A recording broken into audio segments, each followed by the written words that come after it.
Judgment here.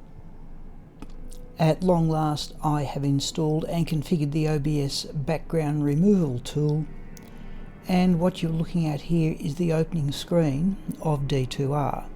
The character you can see at the top of the list is Shockalot, my lightning sorceress who recently hit level 99.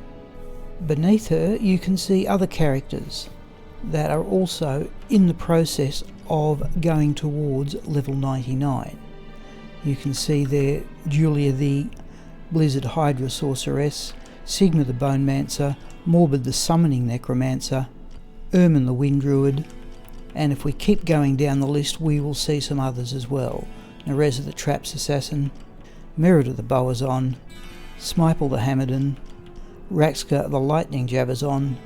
Pius is my Uber smiter. I'm not particularly interested in getting him to level 99.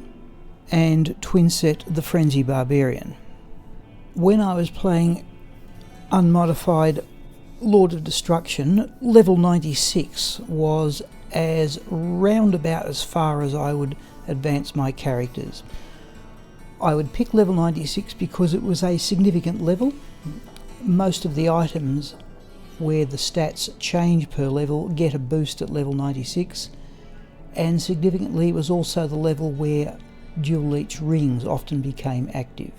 When D2R started up, I was able to entertain thoughts of higher levels for these characters. Once I had started Diablo 2 Resurrected, I realised that level 97 was a possibility with the addition of the Hellfire Torch and the Annihilus Small Charm, and once I got my characters to level 97, Terror Zones were introduced, and then I advanced all of these characters to level 98. As I continued to play the characters, I began to realise that the experience gained in the Terror Zones was such that getting characters to level 99 was a possibility. So I have set myself the task of getting 10 characters to level 99. As you can see here, Shockalot the lightning sorceress has already achieved that objective. It is Wednesday the 8th of November and we are looking at the website that shows you the single player Terror Zones. It's currently the Ariat Plateau and the Pit of Acheron, but later this evening, during my normal Wednesday evening stream, at 10 o'clock, Nilithak's temple becomes terrorised, and when Nilithak is terrorised, so is Pindleskin. I'm going to show you here the spreadsheet where I keep track of most of my characters. Here is Shockalot at 100% of the level 98 to 99 gaps, so she's hit level 99, and I've often denoted the dates at which this levelling has occurred. The significant one for tonight's stream is Raxka the lightning javazon, who I estimate within about 20 minutes of running terrorised Pindleskin will also hit level 99. What this video is about is how I have tried to advance these characters to level 99, and it essentially consists of selecting the most favourable playing areas for each character by virtue of the number of unique groups in that area, and it is different for various characters. And what I thought I'd make this video about is the method that I have employed to get characters towards level 99. What I've been doing here is saving samples of their gameplay and the experience gain for running usually 1 hour in each of a Terror Zone.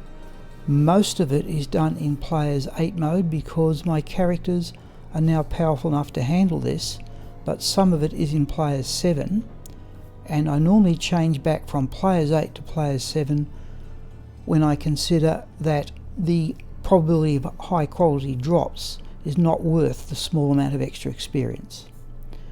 And that is particularly notable for Jewelia running Andariel in Players 7, and also for Sigma the bonemancer running Pindleskin in Players 7.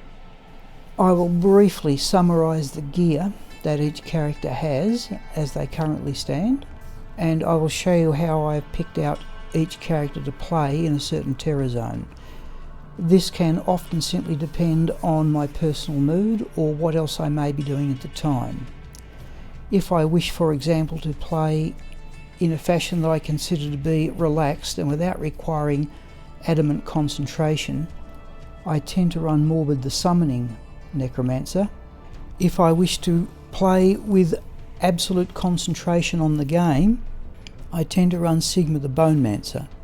As I'll explain later, when I want maximum experience gain, I would normally run Pindleskin. And I've been doing that with Raxka the Lightning Javazon because of her phenomenal clearing speed in that situation. You have a choice when playing these characters towards level 99. One is to play in clear everything mode, and I reserve that for those characters which clearly have a large area of effect, such as the Summoning Necromancer, the Traps Assassin, and the Lightning Javazon. If you go down the other end, you have the choice of targeting unique groups and relying on the 5 times experience gain. And clearly here I'm mostly nominating Jewelia the Blizzard and Hydra sorceress, but in particular Twinset the Frenzy barbarian.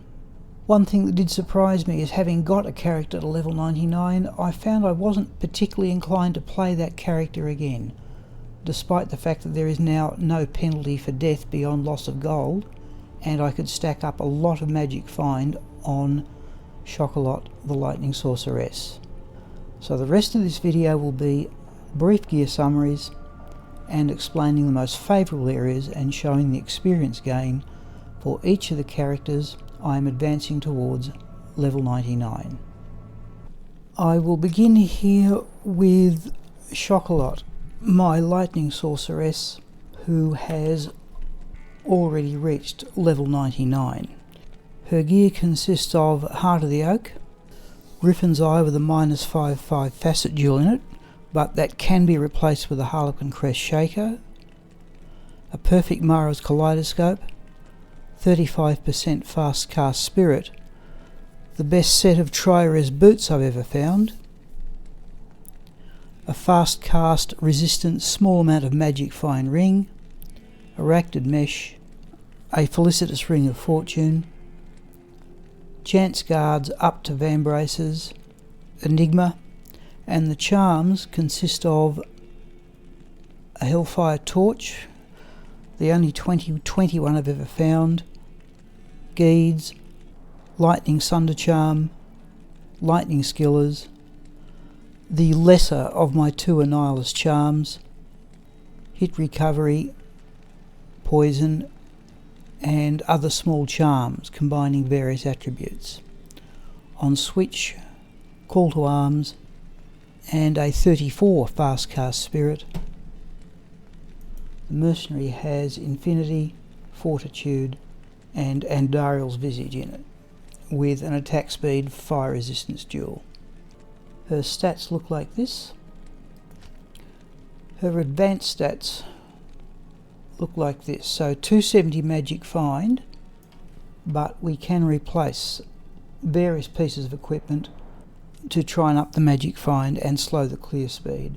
Since she's hit level 99, I've been inclined to use these 2 skillers because I'm only running this character really for keys from the Countess and the Summoner. What you are seeing here is some gameplay from Shockalot in the Arcane Sanctuary the afternoon before she hit level 99. There is the unique group that is immediately below the waypoint, but there is another unique Ghoul Lord group immediately to the left of the waypoint. There are 2 more unique Ghoul Lord groups. So far we have encountered 4 unique groups. It's down to the Summoner, but there's a 5th unique group on the way.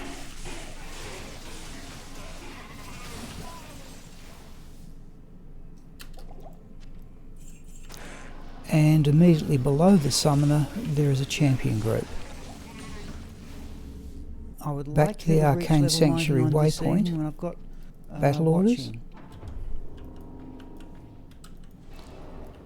1 unique group.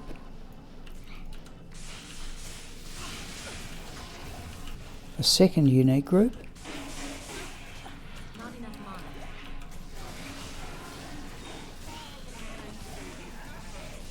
Another unique group over there. A third unique group, this time Ghoul Lords.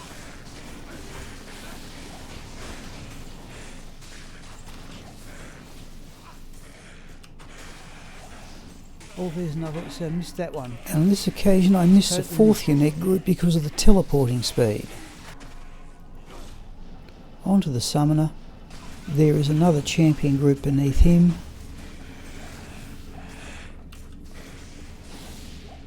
Hey, there's our first key. And on this occasion we get a key of hatred. The text in GoMule is copyable and can be used as a number to be pasted into a spreadsheet. So here I'm swapping to LibreOffice and calling up the spreadsheet where I do the calculation. Shockalot 99.47.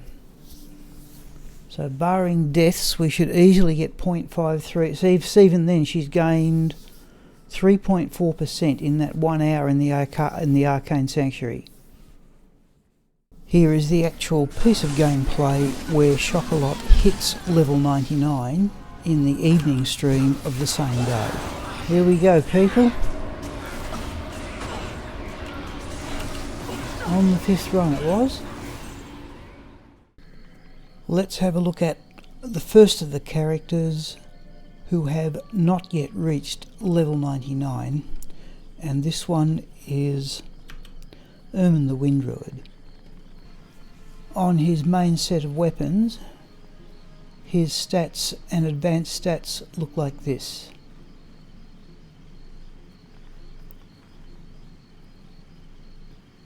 He has 397 magic find and 104 fast cast.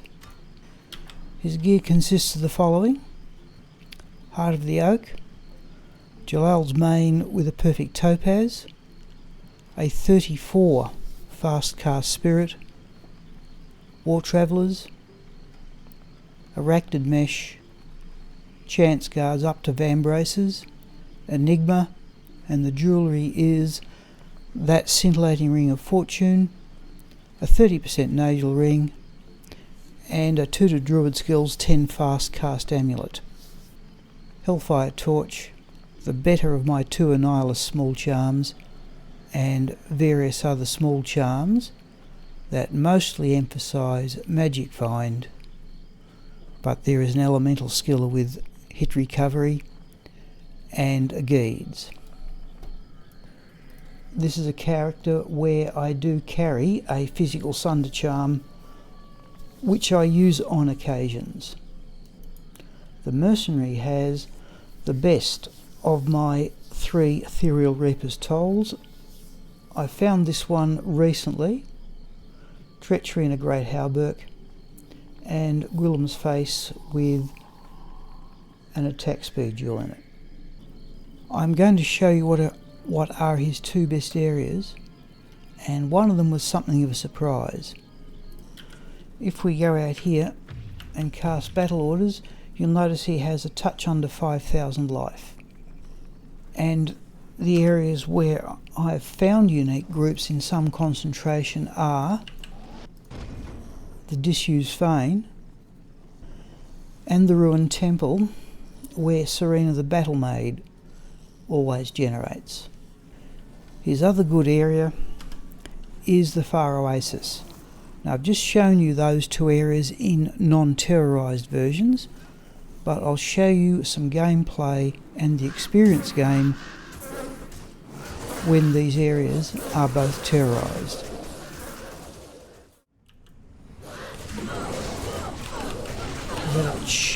Oh, it's immune to physical. Right, now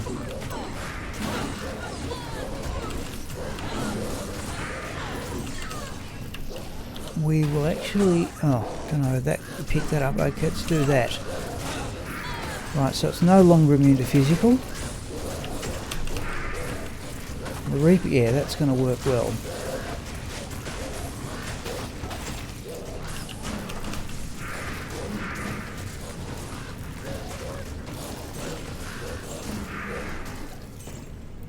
Oh, there's the steel goad.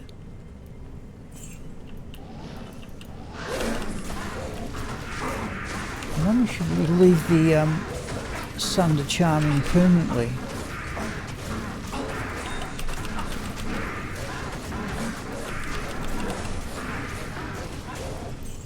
So that's 2 unique groups. Let's do that though, as I normally do.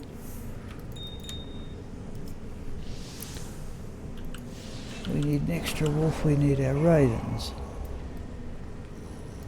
Now, do we get a 3rd unique group? We do. Also immune to physical.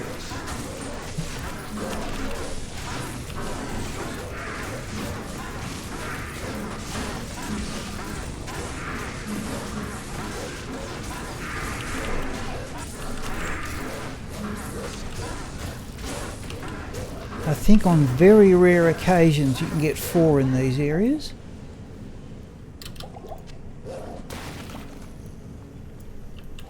Now, would we be so lucky as to get a 4th? Yes, we would. Right, so that's extremely rare in my opinion, to get 4 unique groups in one of these areas.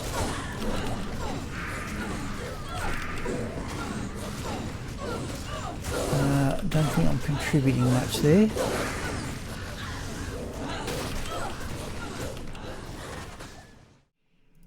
Okay, is now 40.68.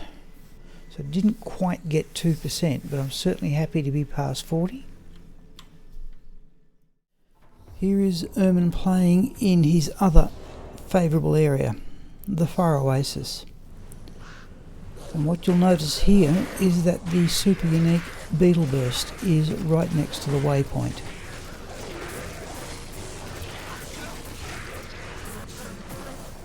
He moves on to a champion sand maggot group.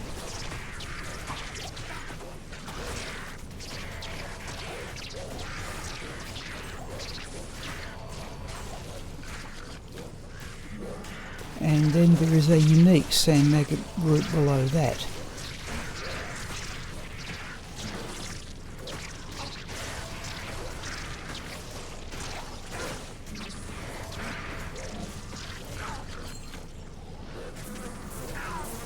What I do find with playing the druid is there is constant teleporting to jump on the monsters. There is another unique sand maggot group.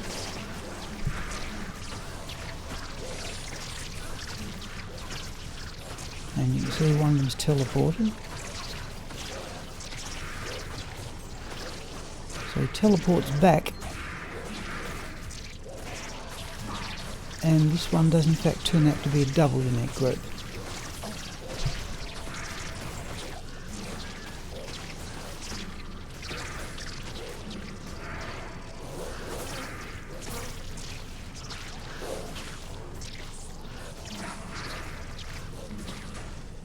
Now there's the Blessed Amor, and that has come from a unique Black Raptor group.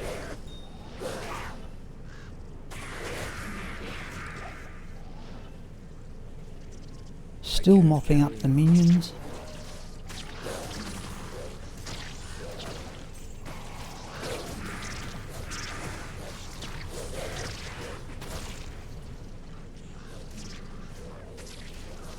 And you'll notice here I have the Sun to Charm in the inventory to deal with the itchies. And this is the 3rd or 4th unique sand maggot group of the run.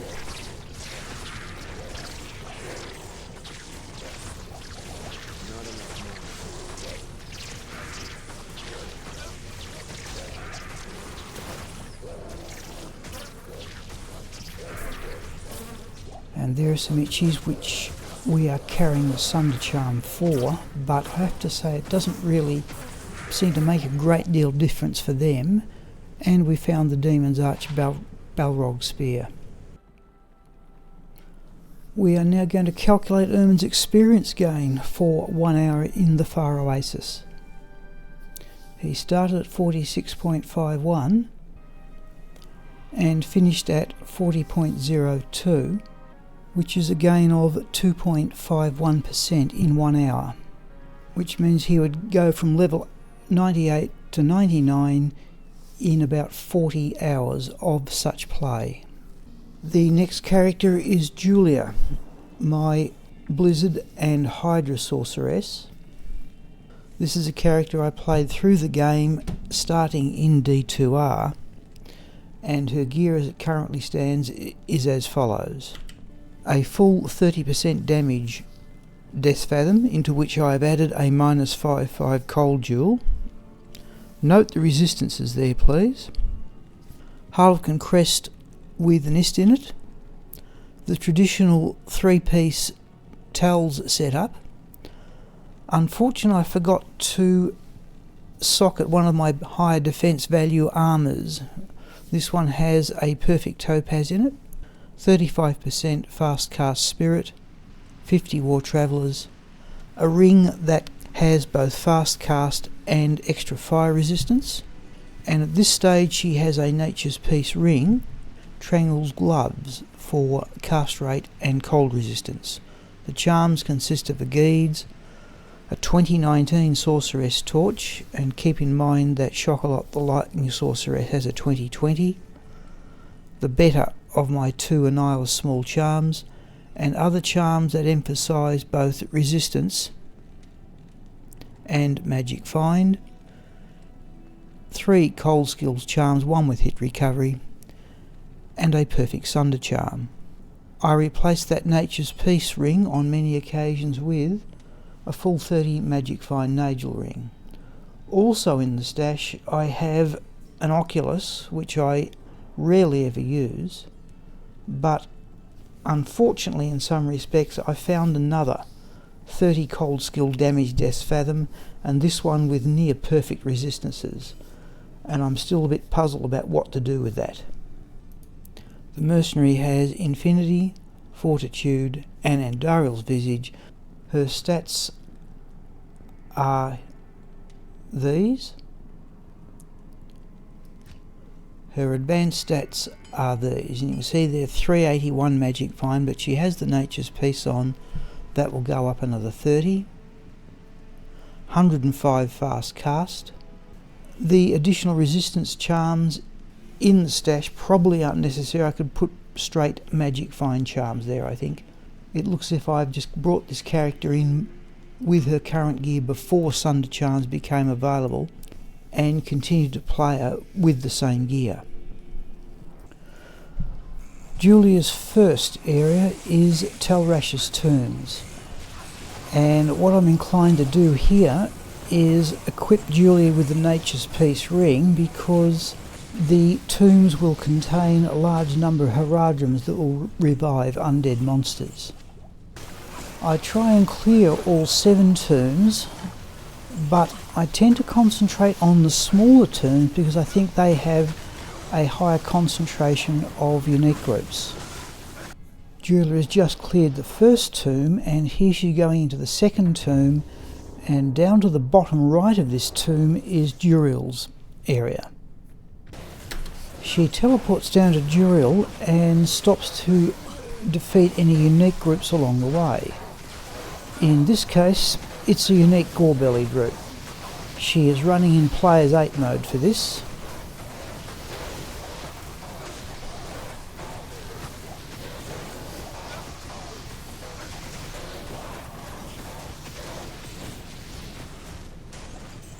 There's a worm skull,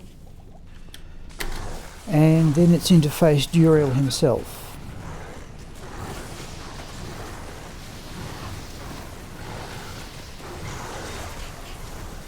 It's now into the third tomb, and we teleport around and just simply defeat any unique groups that appear along the way, and this continues for the rest of the tombs.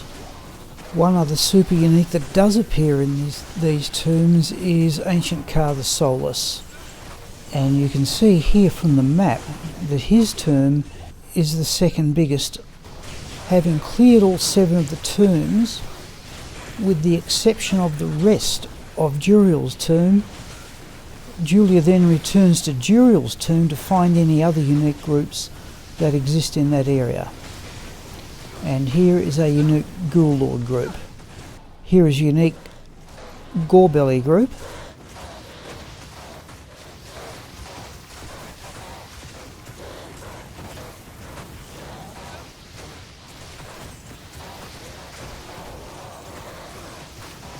I need mana. Not enough mana.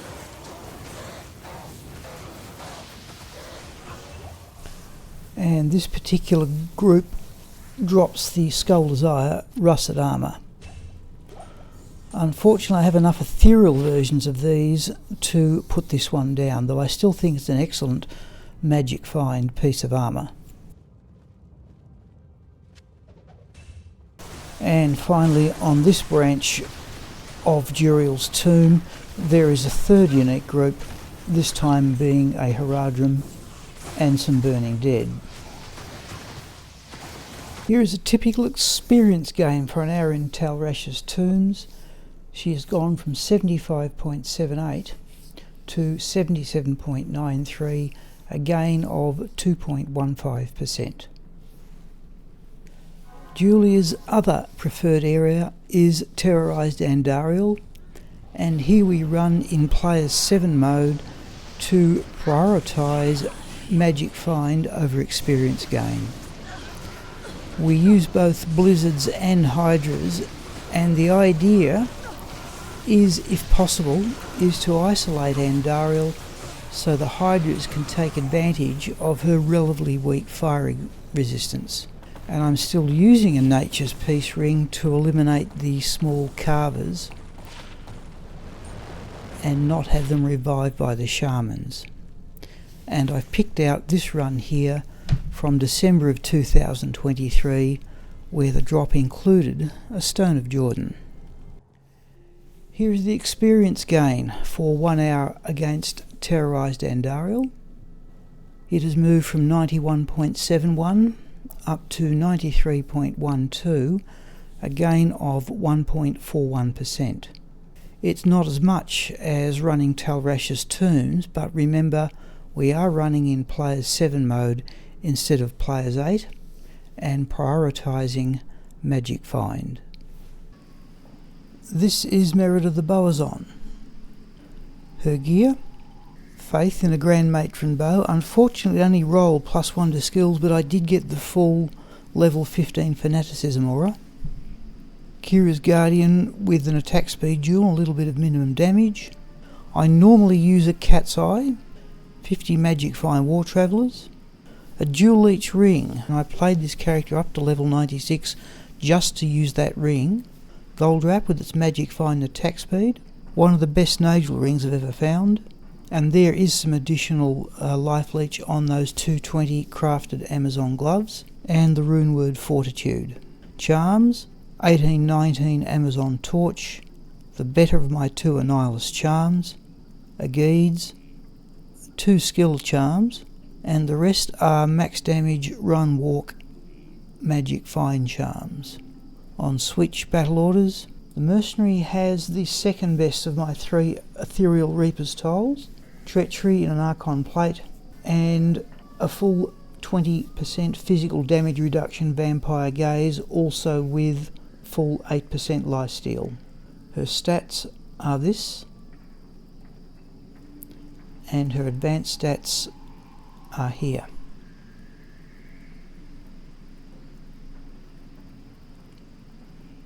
I can, if I wish, get the resistance up to maximum by using that amulet there, and that amulet has a particular place in advancing this character.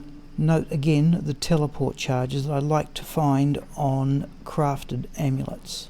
A Nature's Peace ring on occasions, and in the stash you also carry another bow skiller and a physical sunder charm, which I rarely ever use on this character.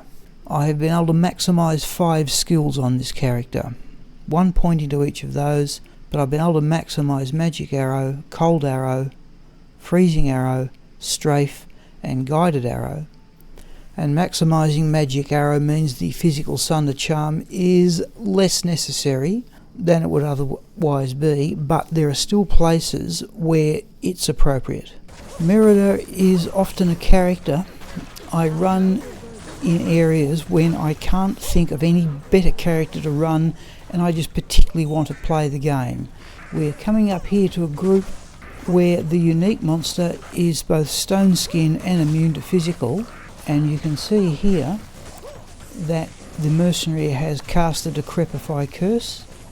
All the other monsters have gone down. We now change to magic arrow, and that defeats the monster quite comfortably.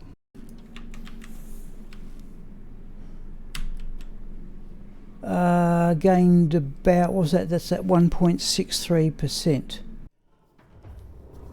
Merida's other favourable area is the Flayer jungle.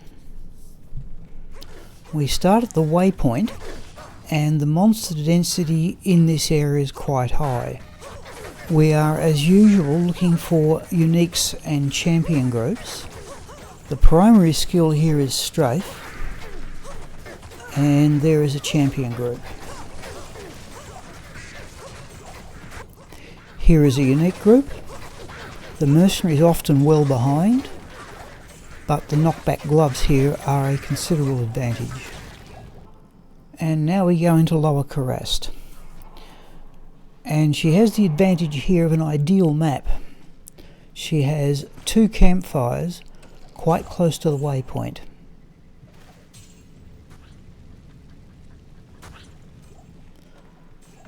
So there's the first campfire layout with its 3 super chests. Stop at the armour stand on the way, loot the corpse, and there's the other campfire arrangement and its 3 super chests.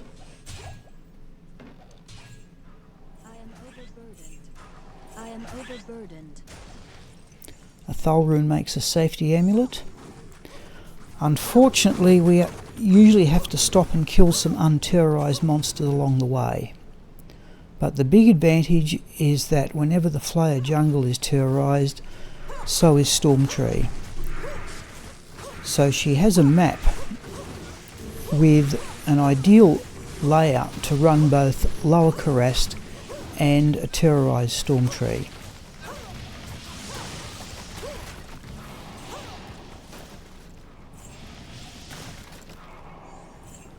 If you persist with this arrangement, if you can find a favourable map, you might find some quite rare unique items along the way. Okay, I suppose Surrune.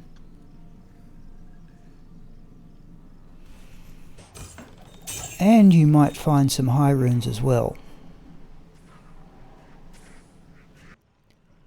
Here's the experience gain from running the Flayer jungle and terrorised Stormtree, and the figure here looks to be for 2 hours, not just 1.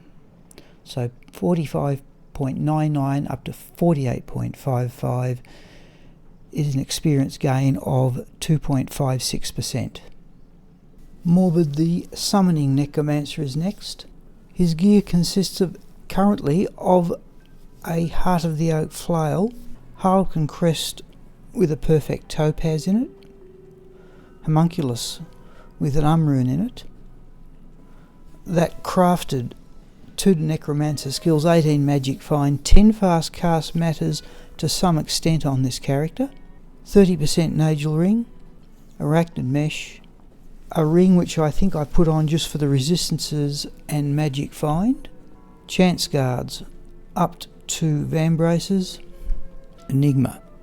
Charms are a 1320 necromancer torch, better of the 2 Annihilus charms, and after that various small charms with some measure of resistances and magic find, a Geeds and 3 Skellers. On switch, battle orders and spirit, it produces these stats, and these advanced stats. Now I draw your attention here to the 406 magic find and the 70 fast cast. At one stage I was using a Beast Berserker axe for its level 9 fanaticism aura. However, the golem is made from the rune word hustle in a 3-socket ethereal ogre axe, and that supplies level 1 fanaticism. The mercenary has insight, bramble, and an ethereal steel skull cask upgraded to an armlet. Now the 25 attack speed neatly passes a breakpoint. I've added an attack speed jewel to it, but he has 49 magic fine, which counts when he makes the kill. But the 5 lifesteal in amongst a crowd of summons is essentially all he ever needs. Also in the stash, I was using the Harlequin crest here with an rune in it to bump up the resistances, but I found that by changing to the Heart of the Oak flail and its 39 all resistances there, I could still keep the resistances high and go for more magic fine by virtue of the Harlequin crest there. You might notice that I have another insight there, and what I'm trying to do here is create as close as possible a perfect version of insight. I'm using insight on both necromancers at the moment. This one has 6 to critical strike. I'm not too worried about the meditation aura, but I'm hopeful of crafting one eventually that has more damage and 6 to critical strike. It really does make a difference to have that meditation aura constantly replenishing the mana, because it means you can use corpse explosion indiscriminately. We are in the Worldstone keep levels with Morbid. We've got a tough roll. Souls in players 8. I have started by casting dim vision around the corner and then amplify damage. I tend to play Morbid when I'm in a more relaxed mood and am prepared to take a character into relatively dangerous areas. It's just a matter of keeping the main character out of the way, and the mercenary and corpse explosion do most of the damage. And here I've cast dim vision again. Now there's a group of the summons hacking away at a soul.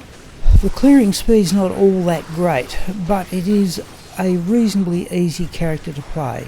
We're in Worldstone Keep level 1, and here I'm raising up Vile Witches as revives. Against normal monsters I consider them to be amongst the best revives because they do a decent amount of damage, they're easy to kill in the first place, and they don't get in the way of the mercenary, the golem or the other skeletons.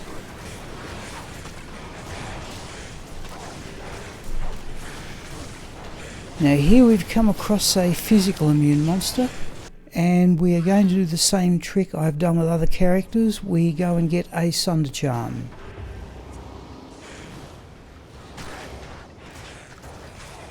And eventually Star Touch the Dark goes down. Star Touch the Dark took about 1 minute and 31 seconds to be defeated. Here is Morbid taking on Baal's waves. In particular the second one, and again Corpse Explosion just in effect gets rid of the mages, and then the summons and the golem and the revives can hack down the unravelers. This is Lister's wave, and I usually tackle them close to the archway so they're still within the range of Corpse Explosion. Now we have up here 15 skeletons and 9 mages, but what we're really doing is just waiting for the mercenary to run around and hack them all down. I got a bit fortunate there because the pack was split.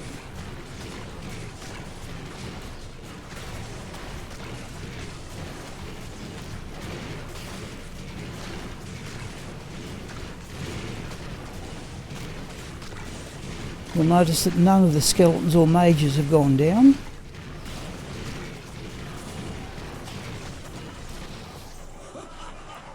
Down to players 3 for Baal. And to speed up this particular battle, we go back to the stash and we give the mercenary a Gwillem's Face helm, and this one has an attack speed jewel in it. The technique here is to just jump on Baal, run away, and cast Decrepify. And for those of you unfamiliar with playing Summoning Necromancer, or Bonemancer for that matter, if you continually keep Baal cursed with Decrepify, he doesn't teleport.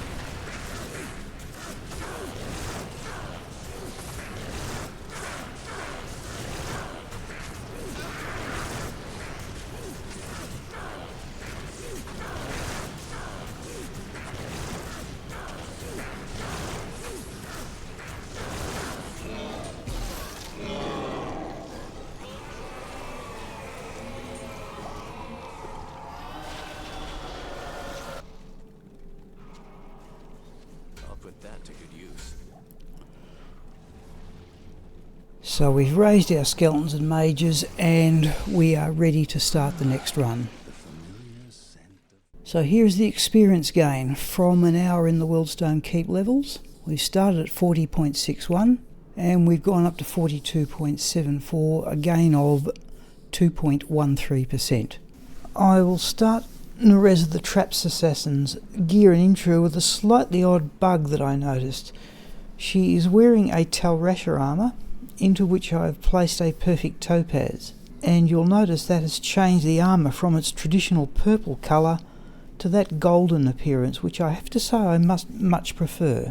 Her gear consists of the following: the runeword Silence in a military pick, Harlequin crest with a perfect topaz in it, Rasha armour, and on this occasion this is about the best one I've ever found, also with a perfect topaz in it, that crafted assassin amulet, and again note the teleport charges, the runeword Rhyme for cannot be frozen, magic find and other benefits in a grim shield, another 30% Nagel ring, gold wrap, and the attack speed does matter here in terms of breakpoints, a stone of Jordan, and chance guards, which for some reason I've upped only to heavy braces, and I assume that's because of the lower strength requirement.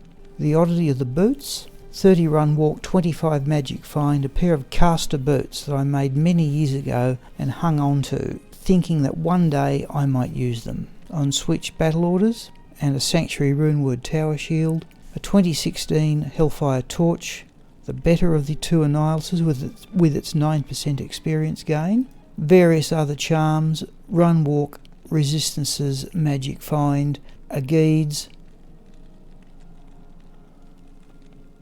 2 skillers, lightning sunder charm, and another skiller, infinity, fortitude, and Andariel's visage combination on the mercenary. Occasionally, to up the magic find, I do run with the 3-piece Tal's combination, though usually I prefer to run with more damage orientation. There's another fast cast magic find amulet. I have not yet got around to inserting that jewel in any of her gear.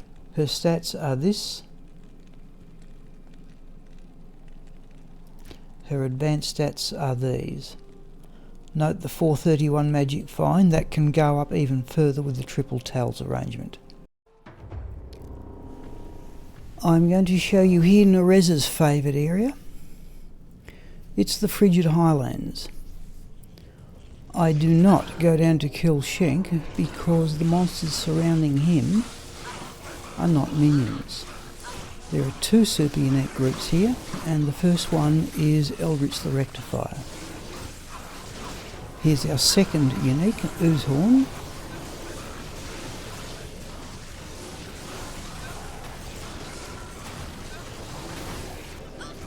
Here's our third unique, and this one's multi-shot. Now the traps deal with that unique group quite easily, and you'll notice here I'm still using Fire Blast for anything that is lightning resistant. There's another unique group we've just passed. There's another one here. The second super unique is Sharp-Toothed Slayer, and all the mercenary has to do is simply stand at that fence line and wait for the conviction aura to affect the monsters inside that fence. Here's another unique group, this one with Holy Freeze.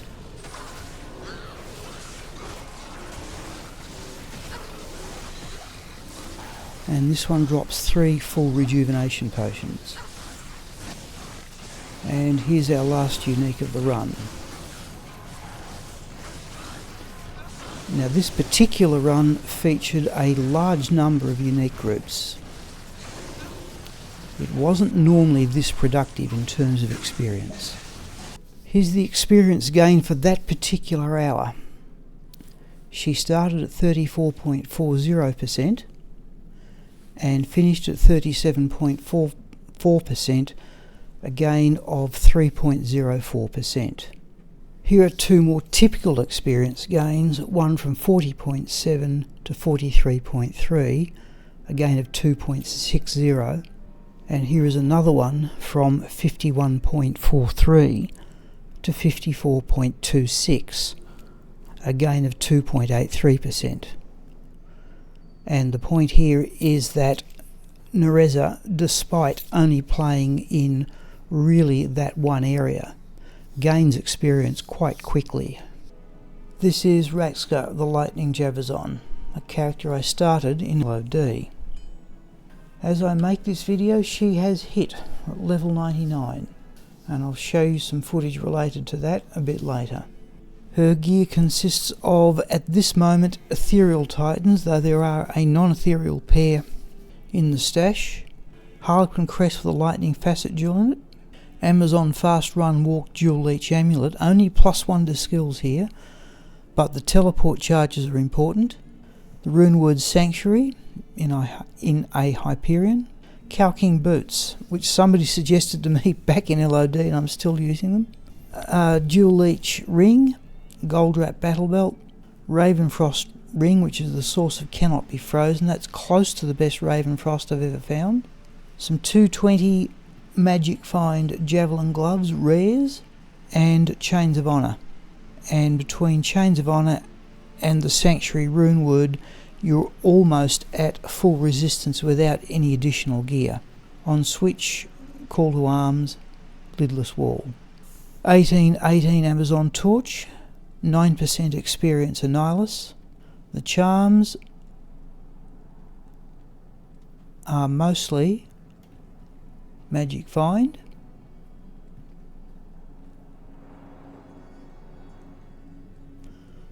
the large charms are a Geeds, 1 Javelin Skiller and a Lightning Sunder charm. The mercenary carries the Infinity, Fortitude and Andariel's Visage combination. These are her stats.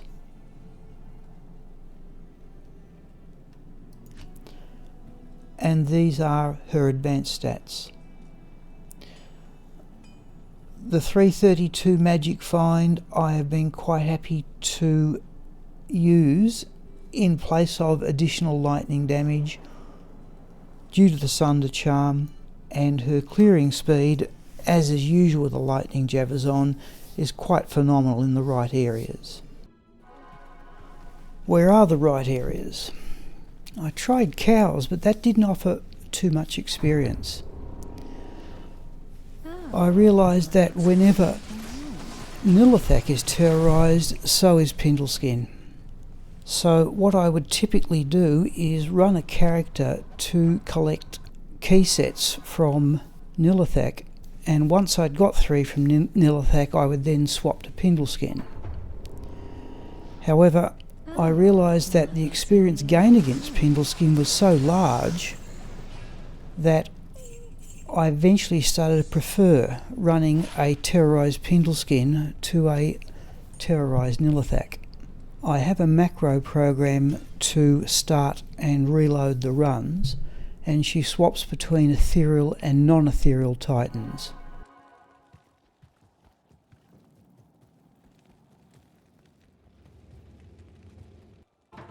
Two teleports across to Pindleskin.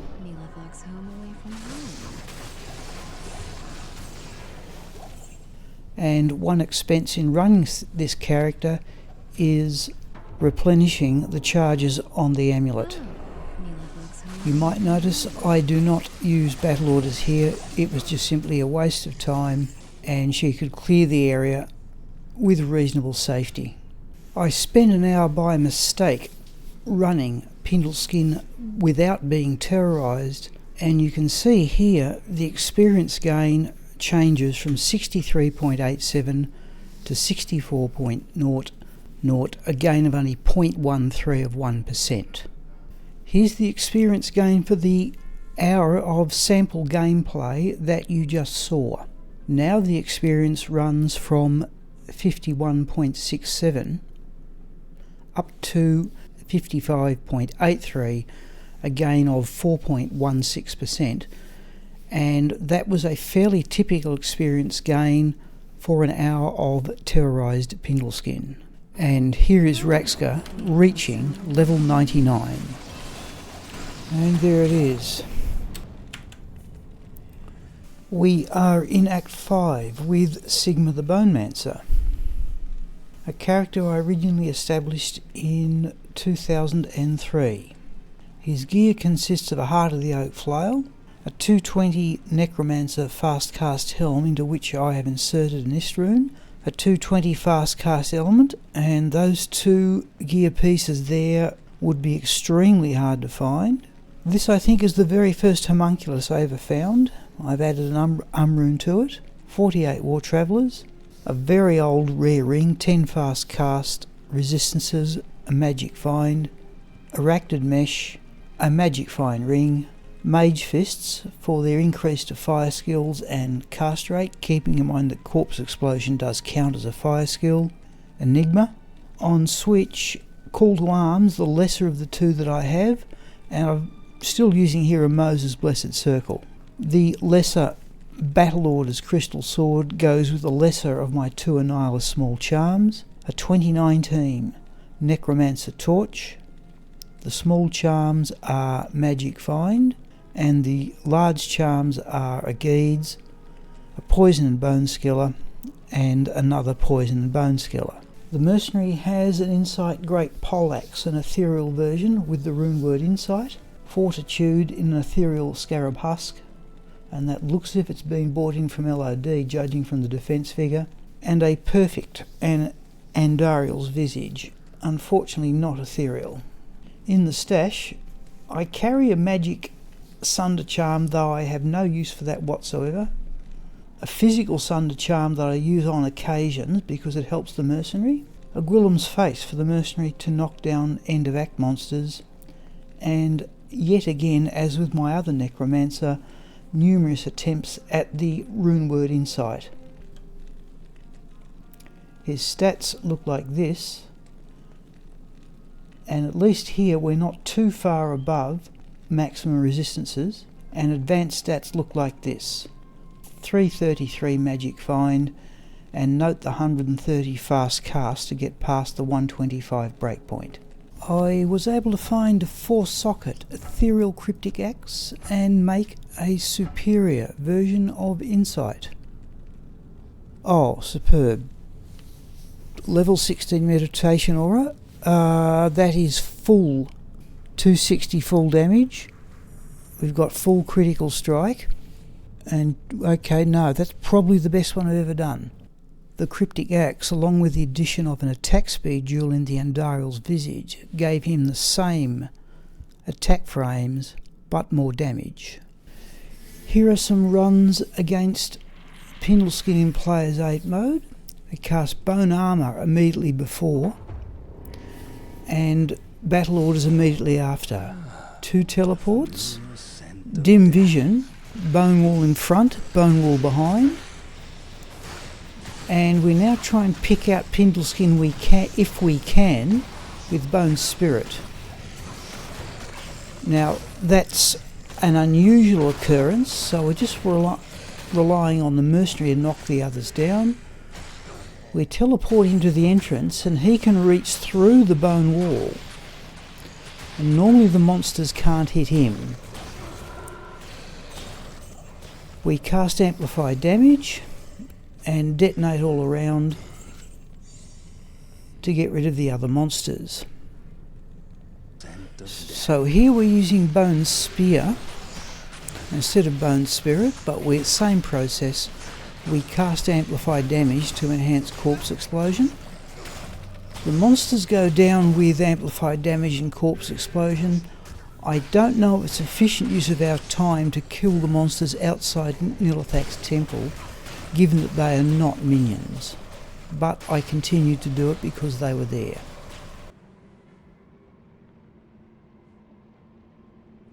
Here's the experience gain for that run. 87.51 up to 90.81 is a gain of 3.30%. I have used Sigma as the character to tackle Pindleskin once Raxka the Lightning Javazon had reached level 99. This is Smiple the hammerdin. His gear consists of a Heart of the Oak flail, a Harlequin Crest Shaker with a shale rune in it for increased hit recovery, that crafted caster amulet, Spirit in a Zakarum shield, War Traveller boots, a fast cast strength ring with some booster resistances there, a Arachnid mesh belt, the Stone of Jordan, and here I interchange this with a Nature's Peace ring, Mage Fist gauntlets, Enigma. On switch, a Battle Orders crystal sword and a Herald of Zakarum gilded shield, and in the inventory some hit recovery charms to establish a breakpoint, and after that some resistance and magic fine charms, a 2016 Hellfire torch for paladins, the better of the two Annihilses with its 9% experience gain, and the 3 grand charms are a Geeds, a combat skill with 4 to strength, and another combat skiller with 4 to strength. It produces these statistics and these advanced stats. 298 magic find and 127 fast cast. The mercenary at the moment has one of 2 insights, this one here, Treachery in the Sacred Armour, and an Andariel's Visage Demon Head. In here is another insight, and this one I've deliberately made in the lowest damage weapon I could find. It's so that when this character runs Nilithak, the mercenary does not generate a corpse for Nilithak to explode. There's a Nature's Peace ring which is also used when running Nilithak. Down here, again, various tries and insight. Unsurprisingly, Smiple's best area was the Chaos Sanctuary. The technique here was to teleport on top of the Oblivion Knights and then start rotating the hammers. The aim was to do 8 full clearances of the Chaos Sanctuary in an hour, and I would use Redemption to recover life and mana, and the mercenary has the large high damage value of Insight.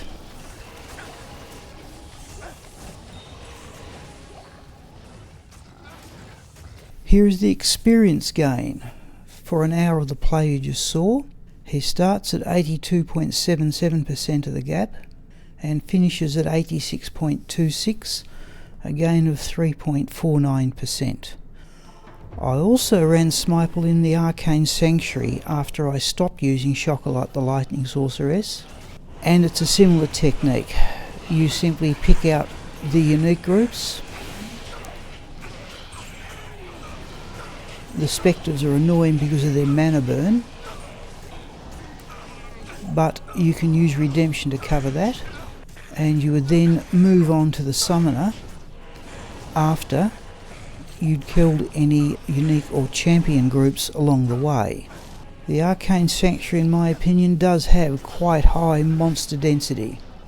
Here's the experience gain for the hour of play you just saw in the Arcane Sanctuary.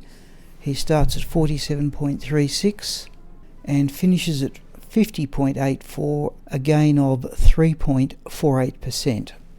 And that's almost exactly the same as the gain in the Chaos Sanctuary. Here's the moment where Smiple reached level 99. 2 unique groups. And there's our level 99. Finally, Twinset the Barbarian. A Grief Phase Blade in each hand, Harlequin Crest with a topaz in it, High Lord's Wrath, and Dracul's Grasp, and I thought it was these two items in particular that really made this character come to life. 49% War Travellers. This ring is there mainly for the boost in mana, but it also has Mana Steal and some Magic Find. Triangle Belt for Cannot Be Frozen and another boost to mana. And there is a 40% fire resistance ring with both fast cast and lifesteal. Enigma, 1820 Barbarian Hellfire Torch, the 6% Annihilus Small Charm. The one Grand Charm is that Skiller, and most of the remaining charms, the small charms, are Magic Find charms, though there are a couple there with attack rating, defense and resistances. On switch, twin Isted Wizard Spikes, and you can see here in conjunction with that ring that gets him to a cast rate of 110. While wielding the twin Grief Phase Blades, he has these stats and these stats. 448 Magic Find,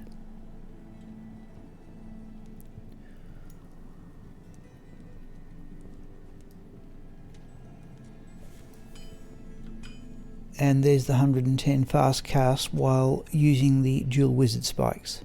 His life goes up to approximately 5,000 when using battle orders. The mercenary has an ethereal 3-socket Tomb Reaver with an Ammon for some lifesteal and 2 Shales for attack speed. Ethereal Chains of Honour, and this was a piece of armour I brought in from LOD, and somebody suggested I should use the rune word Cure, which I've done there, and that's worked quite well in cleansing the character. I also have an Andariel's Visage Demon Head, which was the mercenary's previous helm. There is a Gwillem's Face, which also goes on the mercenary, and if I wish to maximise resistances, an Ariat's Face Slayer Guard. I do have here a Cham rune, and I was going to do the traditional socketing of the Harlequin Crest with the Cham rune, and that way I could bump up some more Magic Find by replacing the Triangle Belt with that gold wrap. But it's only a small increase, and I don't think it's worth a Cham rune. Twinset, as I make this video, is the furthest behind of my characters, and much of that is due to, in my opinion, not so much his clearing speed, but the fact that you're constantly stopping to loot corpses. Twinset's best area for experience, which took quite some time to discover, was in fact the hole. The waypoint from the Black Marsh was right next to the entrance to the hole, and there were usually a number of unique groups next to that entrance. There's the first one going down. Twinset now tackles a unique brute group, and here is a third unique group, and in this one the unique monster is physical immune, and in addition to that there's a champion group. And the tactic here is to wait for life tap to launch from the gloves, hack the immune monster down with Berserk, and any time the life ball looks like dropping, swap back to Frenzy and regain life from the remaining members of the unique pack. I would usually check the rest of the map for other unique groups. Here's another run at the hole. We encounter a unique Carver group next to the entrance. We attract a couple of archers using Taunt, and there was often a unique group in this corner here. In this occasion it's also another Carver group. Here was the other area where Twinset was likely to encounter unique groups, and there's a unique archer group. There's also a unique brute group, and on this occasion there's also a unique Carver group. There's the unique brute.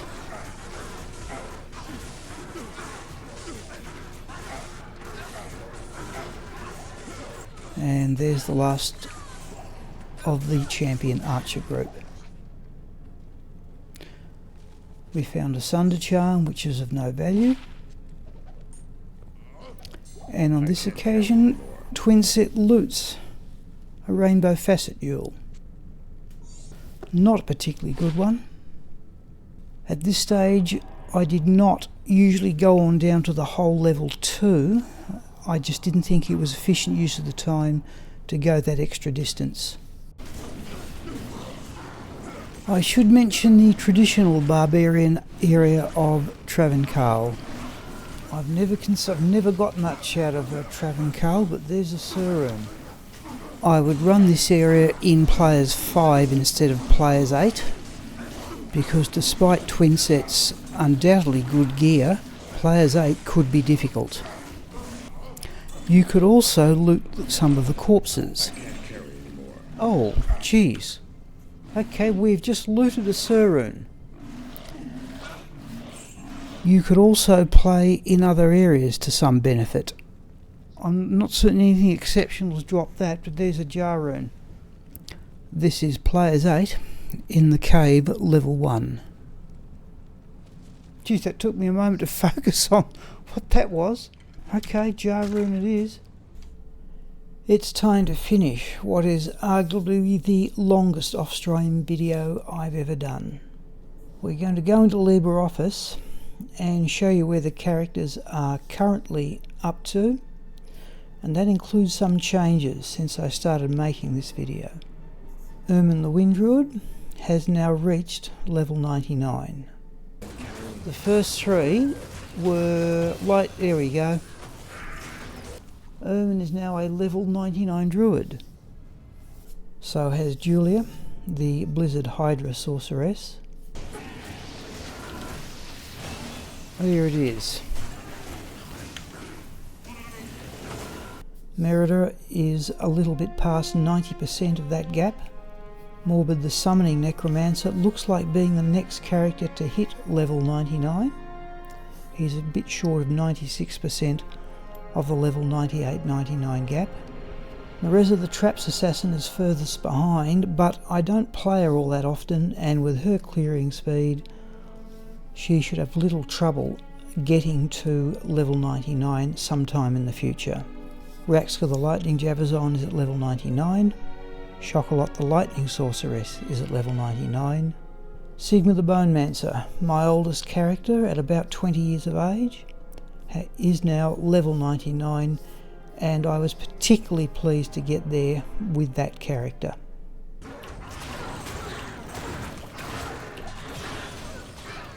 Oh, there's our level, people. There's our level.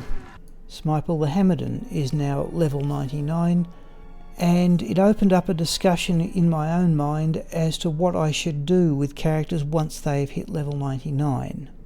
Jewelia, the sorceress, continues to run Andariel in Players 7 mode for the last couple of items I've yet to find, but what to do with the others.